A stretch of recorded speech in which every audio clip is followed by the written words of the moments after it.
I just watched James True's stream, and I was having trouble tracking what it was he was getting to.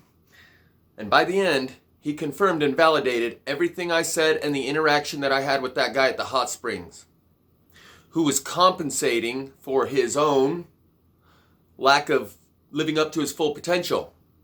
By the end of the video, it's clear that what James is saying, at one point he says there's people that actually want to do good and people that want to feel like they did something good. And those people that don't have a track record of actually doing good have a greater need to feel like they did something good. And they create these artificial straw man scenarios, like I explained yesterday with that guy at the hot springs who said, "This is where I'm going to draw the line. You're invading my space."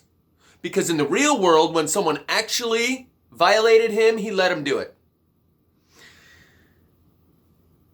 And that's the sum total of James True's stream today. It was about an hour long, but by the end, you'll see that he's saying the exact thing that I was saying, and that guy demonstrated with his behavior pattern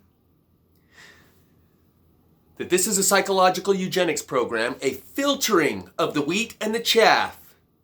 And they've given the chaff, the people that don't actually have a lifelong track record of doing the right thing when it comes down to it, when the moment arises, in the moment.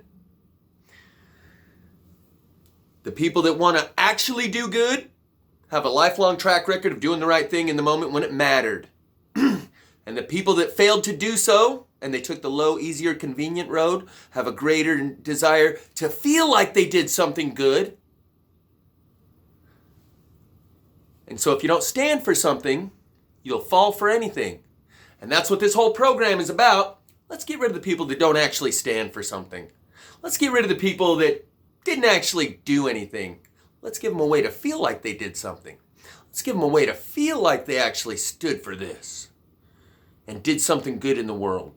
That's what James True streamed today, and I'll include the link in the description here, and I'll cut this video short because that's the summary of what his stream is about.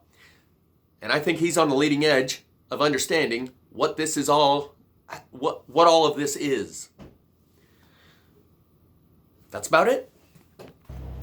Though he does talk a little bit about the Bible in there and people that didn't actually search for the meaning of life and try to seek and find God, they've been given a real easy way to feel like they got God. Recite some chapters and verse and you're good to go. The Bible is a larger cosmic version of what we're seeing happening right here. People that don't actually put in the work, they want to feel like they put in the work, so you give them a way to feel like they put in the work. There's people that want to actually help and people that want to feel like they're helping. Those people that didn't actually help have a greater desire to feel like they did. The Bible is a macro version of this microcosm that we're looking at. First time I ran into this, or maybe identified it and called a guy out about it like I did at the hot springs, was when I was at the gym, in the hot tub, after a workout, had a glass bottle with the water sitting on the edge, and some guy said, "You can't have glass in here." Huh? Yeah, no glass in here. You could break that in and it fall in the pool and someone could cut their foot. And that's when I had already figured it out far enough that I called him on it. You're creating a hypothetical victim. Someone could cut their foot so if I break the bottle, then someone could come in here and cut their foot. So you're playing the hero to keep all those victims who are going to come in here and cut their feet. And I'm the villain who's got my glass bottle here on the edge of the hot tub. Go find a real problem in the world to apply a solution to, and you won't have to come up with these hypothetical theoreticals. Create a straw man scenario. Apply that to the Bible. You know, the boogeyman that everyone knows for certain that they're going to they're going to stomp the serpent's head and bruise their heel. So they know they did something good because they don't actually have a track record, so they can just take the supplement. Because they didn't want to put in the calories and the work to discover truth, they'll just take whatever you offer. That way I don't have to actually do the work, but I can feel like I did the work because I recited the chapter and verse. And when the time comes, they're going to take the cosmic vaccine, stick it to that serpent. Green man bad. Because they didn't want to do the work of discovering truth and the meaning of life, who we are, why we're here, where did we come from, where are we going after here, and what are we supposed to be doing while we're here in order to get there? That's too much work.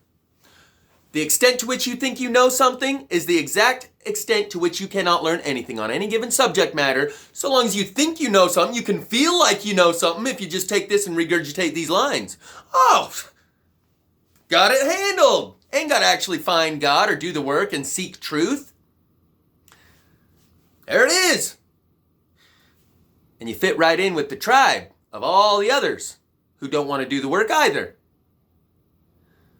Narrow is the path. And that's the psychological eugenics program on the larger scale. Because those who really looked for God and did the work to seek truth would have seen the Santa psyop a mile away. Would have actually found God, but they didn't want to do the work and search for God, or they would have actually found him. Those who diligently seek truth will eventually discover God. Those who want to take the easy way out, they'll go take the holy vaccine.